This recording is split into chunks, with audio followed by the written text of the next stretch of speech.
කතාව නුවර කලාවිය ගන්තුලානෙනුයි දිගහැරෙන්නේ. සිරිසේන සියදෝරිස් ගමේ හොඳම මිතුරන් දෙන්නෙක් වුණා. මේ දෙන්නගේ ජීවනෝපාය වුණේ කුඹුරු ගොවිතැනයි. අමතර වැඩක් විදිහට කළේ දෙන්න දර කපලා විකුණන එක. හාමිනේ අපි හෙට කැලේ යනවා දර කපන්න. හෙට සිරිසේන මලයත් එනවා කිව්වා. ඒ හන්දා බත් ගෙඩියක් කොළපතකට බෙදලා ලෑස්ති කරලා දෙන්න සූදානම් කරොත් හොඳයි. හොඳාමයි ඇත්තෝ. එහෙනම් දර වැඩිපුර කපා ගන්නත් ඇහැකි වෙයි නෑ. දෙන්නට හැබැයි පරිස්සමෙන්. ඔය මහා කැලි සතා සීපාව ඉන්න පුළුවන් හොඳේ. කාරි නෑ. ගම්බාර මුත්තගේ පීටයි කියලා පීටත් වෙනවා. උඹලා බය වෙන්න කාරි නෑ. මේ ඇහුණදෝ මය ඇත්තෝ මට ගමේ අයගේ අනෙන් කොනෙන් දැනගන්ට ලැබුණා අර රාස්සගල මුදනේ යස්සනී ඔය කැලේ ඉන්න විත්තිය. පරිස්සම් වුණොත් හොඳයි. දැකපු අයත් ඉන්නවා නොවෑ. මේ දෙන්නගේ කතාබහෙන් පස්සේ සියදෝරිස් කැත්තත් උදැල්ලත් අරගෙන කුඹුරේ වැඩට යන්න ගියා. කාලය කෙමින් ගෙවිලා ගිහින් පසුදාට එළි වුණා. හාමිනේ මේ සිරිසේන මලියත් ඇවිල්ලා ඉන්නවා. ඔය වහලේ ගහලා තියෙන කැත්තයි අන්නර ලැබු කැටේට වතුර ටිකකුයි පුරවලා ගෙනත් දුන්නා නම් හිටින් ඩටින්ගක් මය ඇත්තෝ. මෙන්න බත් ගෙඩිය. ආමලය මේ ලැබු කැටිය ගනි. කන්දේ දෙයියන්ගේ පිහිටයි කියලා ගමන් කරොත් හොඳයි. මේම කියලා දෙන්නම නිවසින් පිටත් වෙලා යන්න ගියා. හෝරා 2-3ක් ගත වුණා. හෙමින් දෙදෙනාම වෙහෙස කර විඩාවත් එක්කම වනේ ඇතුළට සේන්දු වුණා. සිරිසේන මලය මෙහාට වරෙන්කෝ. මේ වනේ හරි භයානකයි. ඒ හන්දා උඹ මගේ ඇස්මානෙන් එහාට මෙහාට වෙනව හැම නෙවෙයි තේරුණාද? හොඳයි අයියන්ඩි. මට පේන විදියට මේ හරිම භයානක පාටක් නොවැ තියෙන්නේ. මීට කලින් අපි මෙච්චර දුර ආවේ නැතුව ඕ මාලියා අපි මෙච්චර දුර නම් ආවේ නෑ. ඕන් අන්න අතන තියෙන කොළාත්තක් එල්ලපන්කෝ. අපි ආපු මග හොයාගන්න. මේ අපි මෙතෙන්ට දර ටික කපලා එක්කාසු කරගමු. එතකොට අපිට ගෙනියන්න පහසු වෙයිනේ කොල්ලෝ. ඔන්න ඔය කැත්ත අරගෙන ඔය වටාවට තියෙන දර කෑලි ටික එක්කාසු කරලා ගනි. වැඩි ඈතක එහෙම යනවා නෙවෙයි මේ විදියට දෙන්නම අවට තියෙන දර කපලා ගොඩ ගහන්න පටන් ගත්තා. දෙන්නගෙම එක සීරුවට දර කැපිල්ල හන්දා. ඒ සද්ද නිසා දෙන්නටම නොදැනීම සිරිසේන මලයා කැලේ ඇතුළට ඇදිලා ගියා. මේ වෙලාවේ සියදෝරිස්ට සිරිසේන මලයව මගහැරුණා. සිරිසේන මලයට ඉවක් බවන්න නැතුව දර හැවිල්ල හන්දා ටිකෙන් ටික කැලේ ඇතුළටම කොළ ඇවිලා ගියා. මේ විදිහට ටික දුරක් සිරිසේන යන අතරතුරේදී කැලේ මහා අමුතු ස්වභාවයක් ගත්තා. අඳුරු බවක් හරිම গুপ্ত හැඟීමක් සිරිසේනට දැනෙන්න ගත්තා. සිරිසේන තව ටිකක් ඉස්සරහට ගියා. මෙහෙම යාර 2-3කට එහායින් සුදු මීදුම් පටලයක් ඇඳිලා ගිහින් ඒ අවට වසාගෙන පැතිරුණා. සිරිසේන එක දිගටම ආපු නිසා මදක් නැවතිලා මේ දිහා බලාගෙන හිටියා. එතකොටම සුන්දර කාන්තාවක් ඈතින් ඇවිදගෙන යන බව සිරිසේන දැක්කා. මේ වෙලාවේ සිරිසේනගේ හදවතට කවුද මුමුණනවා. සිරිසේන කියලා කතා කරනවා තේරෙන්න ගත්තා. සිරිසේනට තමාට නොපුරුදු නොහුරු දෙයක් තේරුණා. හදවත තදින් ගැහෙන්න පටන් ගත්තා. විජාටම සිරිසේන ඇස් දෙක පියදාලා නැවතත් බැලුවා. එතකොටත් සිරිසේනට දකින්න ලැබුණේ ඒ රූපයමයි. මේ වෙලාවේ සිරිසේනට බයත් චකිතයක් ඇති වුණා. ඒ වුණාට සිරිසේන බය පෙන්නන්න ගියේ නෑ. හිත දැඩි කරගන්න උත්සාහ කරා. සිරිසේන මෙහෙට එන්න උඹ මම හොයාගෙන දායි. කවුද? කවුද අතන? කවුද? කවුද? ඇයි මට කතා කරන්නේ? ඇයි මේ බය වෙලා? මම දැනගෙන හිටියා. ඔයා එන බව එන්නේ මාත් එක්ක. මං ඔබ අඳුරන්නේ නෑ. කොහොමද මං එන්නේ? ඒකට කමක් නෑ. එන්නකෝ මගේ ගෙදරට. මට දෙයක් තියෙන ඔබට දෙන්න. මේ වෙලාවේ සිරිසේන තමන් අඳුරන්නේ නැති මේ කාන්තාවගේ බතට නතු වෙලා හිටියේ. ඔළුව මන්ද වෙලා හිටියේ. කිසි දෙයක් කර කියා ගන්නට දන්නේ නැතුව හරියට තේරුම් ගන්න බැරුව ඒ හඬට අවනත වෙලා ඉන්න තමයි සිරිසේනට සිදු වුණේ. මේ වෙලාවේ සිරිසේනට කිසි දෙයක් කර කියා ගන්න බැරුව ඒ කාන්තාව ඉස්සරහට ඉබේම ඇදිලා ගියා. මේ අතරතුරේදී සියදෝරිස් දර කපලා තියලා සිරිසේන එනකම් මග බලාගෙන හිටියා. අනේ අම්මපා මෝට කිව්ව වචනේ හොඳයි කට ගලක උලා ගන්න එක. කිව්ව වචනේ නිනව්වක් නැතුව ගිය හැටි මෝට. කොහාට ගියාද මන් දන්නේ මේක. සිරිසේන මලයා. සිරිසේන මලයා. ඔබ කොහෙද? වරෙන් විජහට ඔය දර එක්කාසු කොලා ඇති. දැන් ගොම්මන් වැටිගෙන එන්නත් ළඟයි. මේ සව්වෙන් එක්මනින් ගියේ නැත්තම් සතා සීපාවා එළියට එලි බහිනවා. වරෙන් විජහට සිරිසේන මලයා. මේක කොහාට වහුන් වුණාද මන් දන්නේ අම්මපා. සිරිසේන මේ වෙලාවේ හරිම බයෙන් සැකෙන් තමයි මේ කාන්තාව පසුපස ගියේ. සිරිසේනට මෙතනින් එහාට කිසිම වෙනසක් දැනීමක් තේරුම් ගන්න බැරි වුණා. මෙහෙම ටිකෙන් ටික රාසගල මුදුන තියෙන ගල් දොරටුව ළඟට මේ කාන්තාව සිරිසේනව රැගෙන ගියා. මේ කිසිත් නොදන්නා සිරිසේනට ගිරි සිකරේ හාත්පස අවට කොළ පාටට දිලිසෙන්න ගත්තා.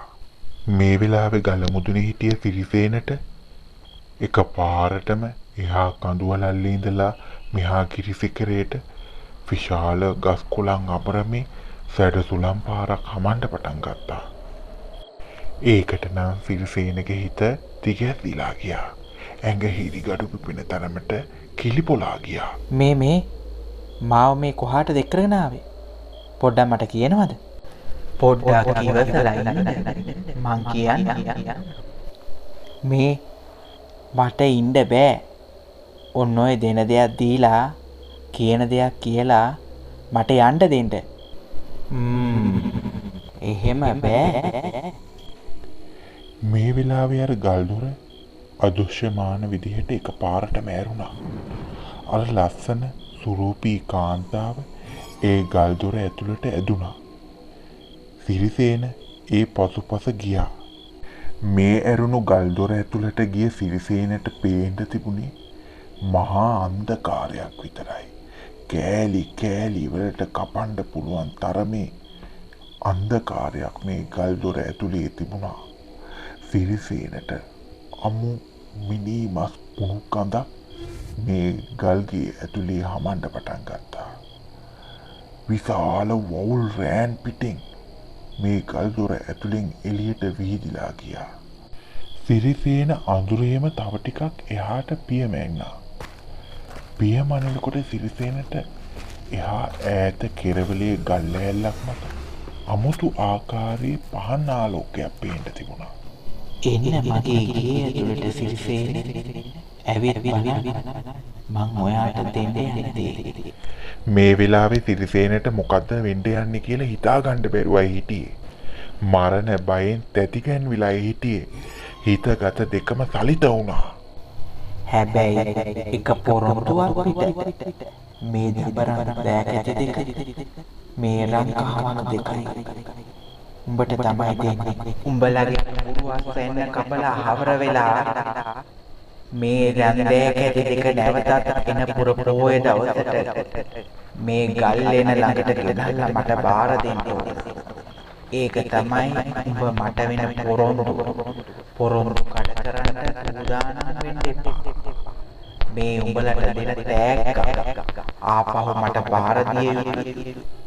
මේ වෙනකොට ඇස් අදහා ගන්න බැරිව හිටිය සිරිසේනට කල්ල මරේ කියලා ඇයි තවත් අපි දර කපලා දුක් විඳින්නේ කියලා හිතලා හරිම බැගෑපැත්ව අර ස්ත්‍රියට ආචාර කරලා පොරොන්දු වෙලා දැක ඇතිත් අරගෙන නැවතත් බාර දෙන බවට පොරොන්දු වෙලා එන්න පිටත් වුණා. මේ ඇහුණද? ඕකෙන් අස්වැන්න කපන්න වැඩි වෙනවා. තේරුණාද? පොරොන්දුව මතකයිනේ. එහෙමයි. මට යන්න අවසර. මෙතනින් පසු සිරිසේනට ඉස්පාසුවක් තිබුණේ නෑ සියදෝරිස් ළඟට ගිහිල්ලා මේ විස්තරේ කියනකම්. කැලේ පීරගෙන දුවන්ට පටන් ගත්තා. මේ වෙලාවේ කට්ටකයිරා ටික සියදෝරිස් හරිම දුකෙනුත් බයනුත් දරගොඩ උඩට වෙලා ඉඳගෙන හිටියා. අයියන්ඩි මේ ඇහුණාද? මේ පොඩ්ඩක් බැලුවා මේ පැත්ත. මම මේ මොනවද ගෙනාවේ කියලා මට හරි වැඩක් වුණානේ. මේ බලන්නකෝ. අයියන්ඩි යෝදයෝ තෝ කොහෙද ගියේ? කෝ උඹ කපපු දරකෝ? උඹ මොනවද ගෙනාවා කිව්වා? ගනින් බලන්න. මොකද්ද ඔය හැටි ඔය කියන්නේ? මෙන්න මේක තමයි අයියන්ඩි මට ලැබුණේ. මේ බලන්නකෝ. මේ රංකාසි දෙකකුත් තියෙනවා. මේ දඹරන් දෑක ඇති දෙකක්. කෝ බලන්න. මලියා උඹ ඇත්ත කියපන් මට. කොහෙන්ද උඹට මේ දෙක? ඇත්ත කියපන්. හොරකම් කරා නේද? බේගලයක් එහෙම නෙවෙයිනේ උඹ මට මේ අතාරින්නේ. අනේ අයියන්ඩි මං උඹට බින්න ඇද බාන්නේ නෑනේ. උඹ ඒක දන්නවනේ. මේ සහතික ඇත්ත. ගලේ බණ්ඩාර දෙයියන් පල්ලා ඇත්ත මේ කියන්නේ. මේ අයියන්ඩි දැන් මේ වෙලාවේ මොනවක් කියන්න බැරුවා. පස්සේ මං උඹට කියන්නම් වෙච්ච දේවල් ගැන වංහුම්. මේක ආපහු ගෙනල්ලා දෙන්නත් ඕනේ. ඉක්මනින් අපි මේ සව්වෙන් පිටත් වෙමු. කවුද බම්මලයා මේක දුන්නේ? නිකන් දෙයක් නන් නෙවෙයි බම් මේක පේන හැටියට. රත්තරන් දෑක ඇති වගේ තමයි පෙනෙන්නේ. යමන් කොහෙනම්. ඔව් අයියන්ඩි මේකේ මෙසේ දෑකත්තක් නෙවෙයි. මට කිව්වෙත් උඹලගේ අස්වැන්න කපලා අහවර වෙලා ලබන පුර පෝයට මේ දෑක ඇති දෙක ආපහු ගෙනත් බාර දෙන්න කියලා. තවත් දෙයක් කිව්වා. මේකෙන් අස්වැන්න කපනකොට වැඩි වෙනවයි කියලා කිව්වේ. එහෙමත් කිව්වද බොල? බලමුකෝ ඉතින් ඔය කියන ඒවා ඒ විදිහටම වෙනවද කියලා. දැන් හොඳටම සුනංගු වුණා. රෑබෝ වේගෙනත් එනවා. මෙහෙම කියලා දෙදෙනාම කපාපු දර ටිකත් අරගෙන ගෙදරට යන්න ගියා. හැබැයි සියදෝරිස් මේ බව හාමිනේට අඟවන්න ගියේ නෑ. සිරිසේනටත් මගදී පොරොන්දු කරගෙන තමයි ඇවිත් හිටියේ. මෙහෙම දවස් දෙකක් ගෙවිලා ගිය තැන සියදෝරිස්ගේ කුඹුරේ අස්වැන්න කපන දවසට ආවා. තවත් ගමේ පිරිස් එකතු කරගෙන හතරලියද්ද කියන ගමේ තියෙන කුඹුරට හැමෝම එකතු වෙලා මේ අස්වැන්න කපන්න සූදානම් වුණා. හාමිනේ ඉක්මන් කරන්න. උඩමැස්සේ අර දාගැති දෙකක් ඇති. අන්න එක ගෙනත් දුන්නා නම්. මේ මය ඇත්තු දෑක ඇති දෙක. ඉක්මන් කරලා කුඹුරට යන්න. මං දවල් වෙනකොට ඇඹුලත් අරගෙන තේ වතුර කහට ටීකුත් තව මොනවා හරි රස කැවිල්ලකුත් අරගෙන එන්නම්කෝ. එහෙනම් මම යන්නම්. වරෙන් මලයා යන්න. අර කුඹුරට පිරිස රැස් වෙලා ඇති. ඉක්මන් කරලා යමන්. අද තමයි දවස කියලා මේ දෑක ඇති දෙකේ රඟේ බලන්නත් ඕනි හන්දා අර රන් දෑක ඇති දෙකත් සියදෝරිස් අරගෙනයි ගියේ. කුඹුරට බැහැලා සියදෝරිස් මුලින්ම කරල් 7-8ක් මුල් අස්වැන්න විදිහට අර රන් දෑක ඇත්තෙන් කැපුවා. කපලා ඉවර වෙනකොටම බැලින්නම් එක පාටම අස්වැන්න තවත් වැඩි වෙන්න ගත්තා. සියදෝරිස්ට මේ බව අදහා ගන්න බැරි වුණා. සිරිසේන මලයා කිව්ව විදිහටම මේ අස්වැන්න දිගින් දිගටම කුඹුරේ කරල් කපනකොටම වැඩි වෙන්න පටන් ගත්තා. අස්වැන්න ලියලලා වැඩි වෙන්න පටන් ගත්තා. දේවහාස්කමකින් වගේ අద్භූත විදිහට මේකේ අස්වැන්න දිගින් දිගටම වැඩි වෙන්න පටන් ගත්තා. සියදෝරිස්ට හිතා ගන්න බැරුවයි හිටියේ. මලයා උඹ කිව්ව දේ ඇත්ත නේන්නම්. මේන් බලහන්කෝ අස්වැන්න වැඩි වෙන හැටි. මට සතුටේ බෑ බං. අයියන්ඩි මේ ඔය වැඩේ අවසන් කරලා ඉවර වුණාම ආපහු මේක ගෙනහුන් දෙන්න වෙයි. හරි බං. මොකද ඔච්චර හදිස්සි උඹට? මේක කපලා ඉවර වෙන්න දවස් දෙකක්වත් යයි. ඊට පස්සේ බැරි ඈ ඕක දෙන්න. මෙහෙම කිව්වේ කපටි අදහසක් හිතේ තියාගෙන. මොකද සියදෝරිස්ට තමන්ගේ ජීවිතේ ලැබුණු ලොකු වරප්‍රසාදයක් කියලා තමයි සියදෝරිස් හිතාගෙන හිටියේ. මේ දෑකැති දෙක තමන් ළඟ තියාගන්න ඕන කියලා හිතින්ම තණ්හාවක් ආසාවක් ඇති කරගත්තා. බොරුවට මේ විදියට සිරිසේනට ඇහෙන්න කිව්වා. හරි මාලයා. අපි දෙමුකෝ.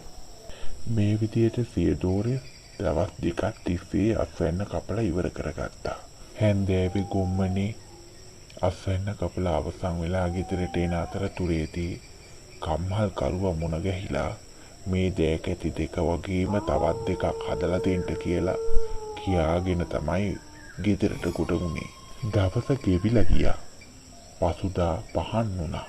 සියදෝරිස් උදෙන්ම නැගිටලා මුලින්ම ගියේ කම්මල්හලට. මේ වෙලාවේ යාරහතාටකට එහයින් තිබිච්ච කම්හලට ගිය සියදෝරිස්ට පේන්න තිබුණේ දෑකැති දෙක යසාගේට හදලා බිත්තියේ එල්ලලා තිබුණා. තමන් කියපු වැඩේ හරියටම කරලාද වැඩ ඉවරද කියලා බලන්නයි සියදෝරිස් ගියේ. කෝ බලමු. ඇරපුවතක් නෑ. ඒ දෑකැති දෙක වගේමයි. අපේ ඇති ආන්තම් හිතට සැනසීමයි මට දැන්නම්. මෙහෙම කියලා සියදෝරිස් හිත සන්තෝෂෙන් පුරවගත්තා. කම්මලේ කවුරුත් පේන්න නෑ නෙවෙයි. ඩිංගිරි බණ්ඩා කවුරුත් ඉන්නවදෝ? මම මේ කවුද කියලා බැලුවා උදැහැනැක්කෙම. මේ සියදෝරිසුන් නැහෙනේ. මොකද බං? වැඩේ ඕම් මං කිරි ගහට එන්න වගේ කරලා ඇති. දැක්කා නොවේ? ඔව් බං. මං දැක්කා. වැඩේ පංකාදුවට කරලා තියෙන්නේ. මේ උඹේ දෑකැති දෙක. ගනි. ඩිංගිරි බණ්ඩවු නැහැ. කොහොමද උඹේ අලාවේ කියපන්කෝ බලන්න. ඔන්න ඔය තියෙන ගානක් දීලා යන්න. මෙන්න ගනි. මං යනවා එහෙනම්. මෙහෙම කියලා එතනින් පිටත් වෙලා යන්න ගියා. හරිම සතුටින් හිත පිනා යන ප්‍රීතියකින් තමයි සියදෝරිස් එතනින් ගියේ.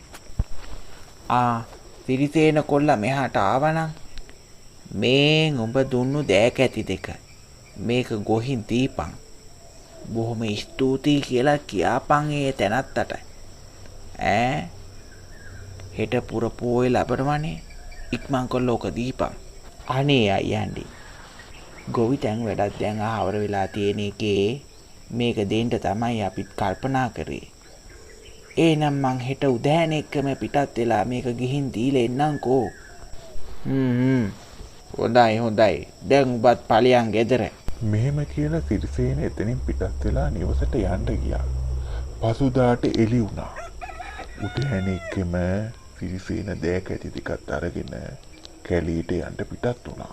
මේම සිරිසේන උදෑනැක්කෙන් පිටත් වෙච්ච පාර මුළු දවසම හෝරා ගණනාවක් පහු වෙනකම්ම කැලේ පීරගෙන යන්න පටන් ගත්තා. හැන්දෑ ජාමේ ගොම්මන වැටෙනකම්ම සිරිසේනට තැන හොයාගන්න බැරි වුණා. තමන් කල්පනා කරලා බැලුවාම අත්තක් කඩපු තැන මේ සිරිසේනට මතක් වුණා. අන්නේ කඩපු අත්ත කල්පනා කරලා ඒ අයුර ඔස්සේ තමයි සිරිසේන තැන හොයාගත්තේ.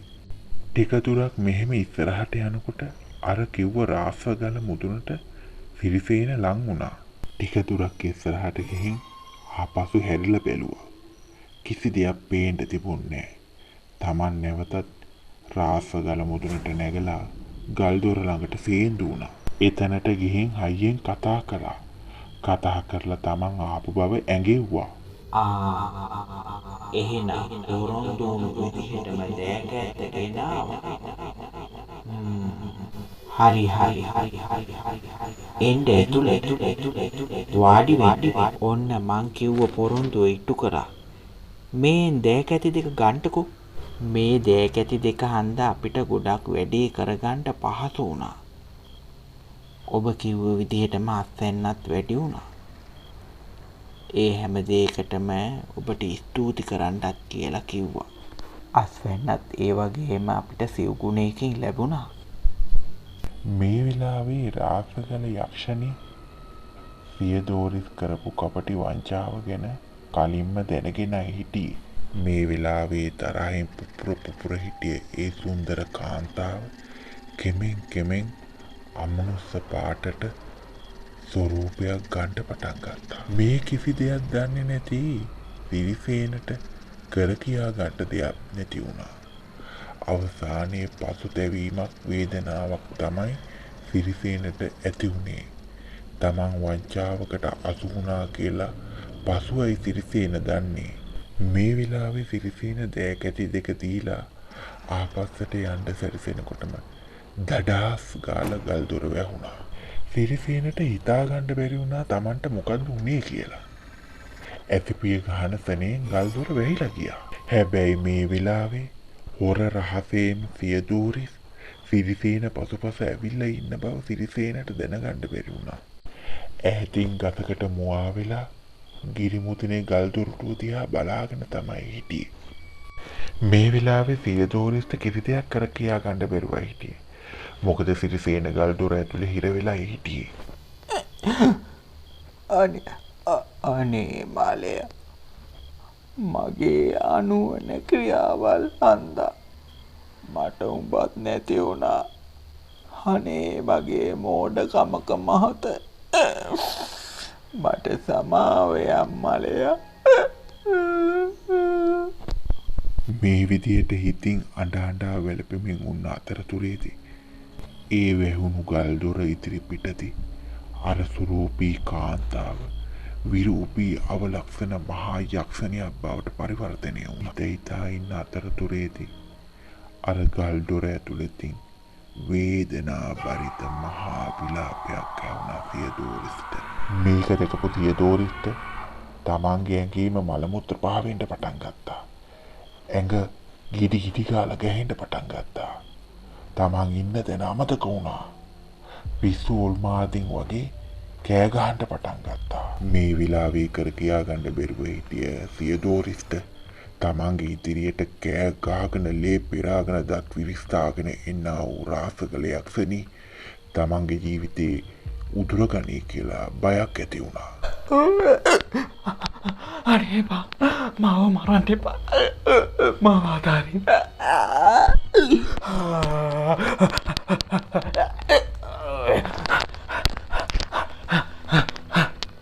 මේ විලාවේ පරාණ බයෙන් දුවපු සියදෝරිස්ට කර කියා ගන්න දෙයක් නැති වුණා.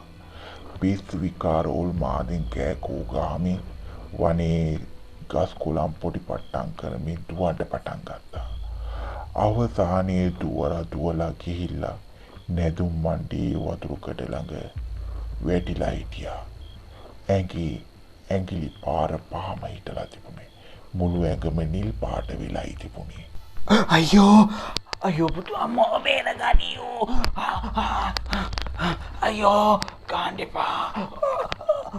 මට සමාවෙන්න. අයියෝ. මේ වෙලාවේ සියදෝරිට සිහියක් පතක් තිබුණේ නැහැ. අසිහියෙන් වැටිලා තමයි වක්කඩේ හිටියේ. මේ වෙලාවේ එතනින් යමින් හිටිය සිරිල්ට මේක පේනුණා. ළඟට ගිහින් බැලින්නම් වෙලා තියෙන සිද්ධිය තේරුම් ගත්තා. ඉක්මනින්ම කෑකෝ ගහලා ගම්මු රැස් කළා. ඉක්මනින්ම සියදෝරිස් වෙදගෙදරට අරගෙන ගියා. එතනින් ප්‍රතිකාර කරලා අවසන් වුණාට පස්සේ ගෙදරට අරන් ආවා. ගෙදරට අරන් ඇවිත් පසුදා පහන් වුණා. ඊට පස්සේ තමයි සියදෝරිස් වෙච්ච සිද්ධිය ඔක්කොම කියන්න පටන් ගත්තේ. මෙන්න මේ සිද්ධියෙන් පස්සේ හතරලියද්ද ගමේ කිසිම කෙනෙක් රාසගල පැත්තට ගියේ නෑ. තාමත් අදට ඒ කැලෑ මණ්ඩියට කිසිම පුද්ගලයෙකුට පදිංචියටවත් වාසයටවත් සුදුසු නැති තැනක් බවට පත් වුණා. අසුද්ධ අඳුරු බලවේග විශාල ප්‍රමාණයක් සැරිසරන බව අදට ගමේ මිනිස්සු කතා වෙනවා. මේ විදිහට ලෝභය අධික තණ්හාව නිසා මනුස්ස ප්‍රාණයක් අකාලේ පිළිගත් ආකාරය මෙයින් අපට පැහැදිලි වෙනවා.